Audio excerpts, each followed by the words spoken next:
یہ آخری عشرے میں آدمی جو ہے اللہ کی چوکھٹ پر ہی جا کر بیٹھ جائے،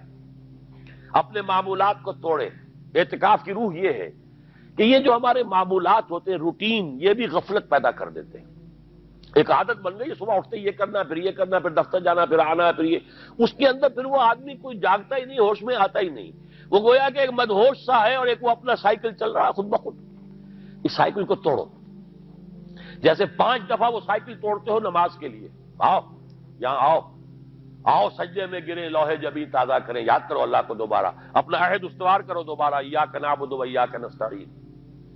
اسی طرح سال میں ذرا یہ 9-10 دن بھی ایک دفعہ توڑو اپنے روٹین کو، جاؤ وہاں ڈیرا لگا لو مسجد کے اندر اللہ کے در پر، سوائے جو ناگزیر حوائج انسانیاں ہیں، پیشاب وغیرہ کے لیے جانا ہے باہر، جاؤ وضو کرو پھر آ کے بیٹھ جاؤ۔ محض فرحت حاصل کرنے کے لیے نہانے کی اجازت بھی نہیں ہے۔ غسل واجب ہو گیا ہو تو نہاؤ، ورنہ پھر یہ کہ ہیلے بتاتے ہیں ہمارے علماء کہ وضو کی نیت سے جاؤ غسل کر کے آ جاؤ، اس لیے کہ معلوم ہے کہ آج آدمی کی جو عادت بن گئی ہوئی ہے روزانہ نہ نہائیں تو طبیعت پہ کسل رہتا ہے، لیکن اسی کو تو توڑنا ہے، اسی روٹین کو تو توڑنا ہے۔ اصل میں اجازت نہیں ہے، اصلاً اجازت نہیں ہے۔ آپ جو ہے جو بھی ناگزیر، ہاں اگر آپ کو فرض کیجئے کوئی ایسی شکل ہو گئی ہے،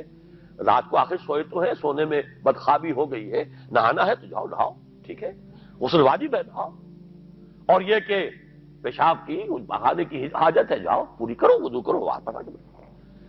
چاہے یہاں سو، یہاں ذکر کرو، یاد کرو، جو کرو کرو یہاں پہ، لیکن اور اس میں بھی خاموشی۔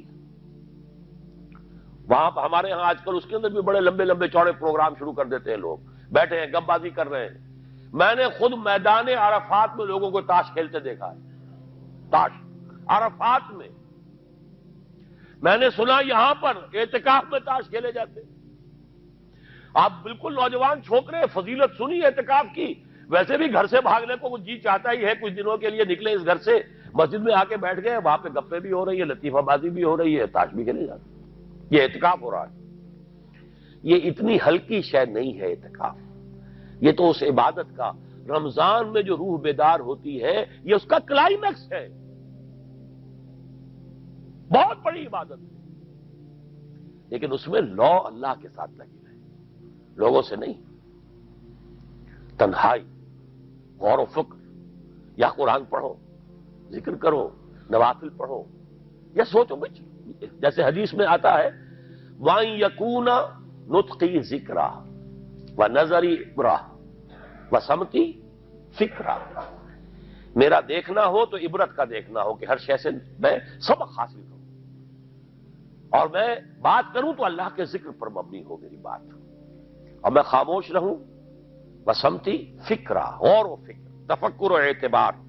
جو حضور جا کر غار حرا میں کیا کرتے تھے وہ اعتکاف تھا حضور کا، مکی دور کا اعتکاف، تنہا بیٹھنا۔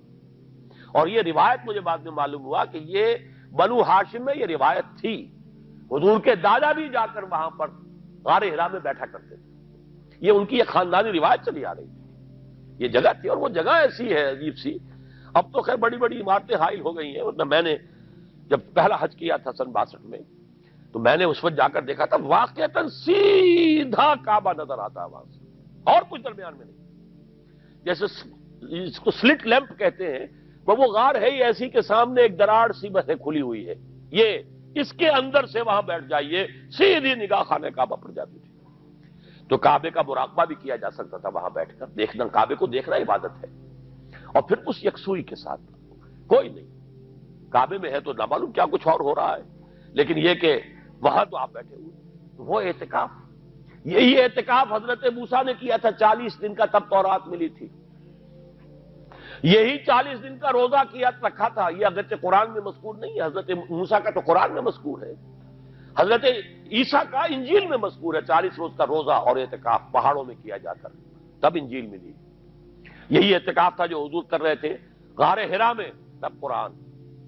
اقرا بسم ربک الذی خلق، خلق الانسان من علق، یہ تو اس کا ایک عکس، اس کی ایک جھلک ہونی چاہیے۔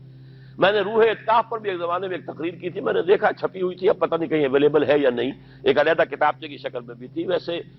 عظمت سیام و قیام رمضان مبارک پر بھی میرا کتابچہ ہے، عظمت صوم، جس میں کہ پھر میں نے یہ انسان کے 2 وجود، اس کے بارے میں بھی خاصی وضاحت کے ساتھ گفتگو کی ہے، وہ بھی میرا کتاب چاہے شاید باہر اس پہ ہوں گے۔ تو فرمایا جب تم اعتکاف میں ہو تو ان کے ساتھ مباشرت نہیں کر سکتے۔ تلک حدود اللہ ہے، یہ اللہ کی حدود ہیں، فلا تقربوہا، ان کے قریب مت جانا۔ قرآن مجید میں حدود اللہ کے لیے یا تو آتا ہے فلا تعتدوہا، یہ اعتداء کہتے ہیں کسی حد کو کراس کر جانا، تجاوز کرنا،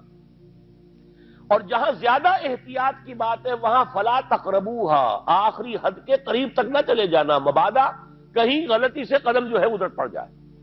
جیسے حضور نے حدیث کے اندر بیان فرمایا الا لکل ملک حمل، ہر بادشاہ کی ایک محفوظ چراگاہ ہوا کرتی تھی، اسی کے جانور اس میں چریں گے، کوئی رعیت میں سے کسی کی بھیڑ بکری، کسی کا کوئی جو ہے گھوڑا وہاں نہیں آ سکتا۔ اب اگر کسی کا گھوڑا یا کسی کی بھیڑ بکری چلی گئی، وہ مجرم ہو گیا، پکڑا جائے گا، گردن ماری جائے گی۔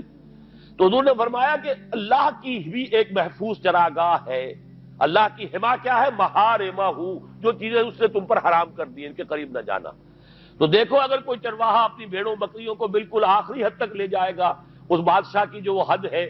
تو اندیشہ ہے کہ بھیڑیں بکریاں کہیں ایک چھلانگ لگائے اور بادشاہ کی چراگاہ میں داخل ہو جائے، لہذا ذرا فاصلے پر رہا کرو۔ یہ ہے آخری حد تک نہ جاؤ بلکہ کچھ فاصلے پر رہو۔ فلا تقربوہا، یہ اللہ کی حدود ہے تو ان کے قریب مت پھٹکو۔ کذالک یبین اللہ لکم آیاتہ للناس لعلہم یتقون، اسی طرح اللہ تعالی اپنی آیات لوگوں کے لیے واضح کر رہا ہے تاکہ وہ بچیں، تقوی کی روش اختیار کریں، حدود الہی کا احترام کریں، اس میں کہیں تجاوز تو دور رہا، اس کے قریب بھی نہ آئے۔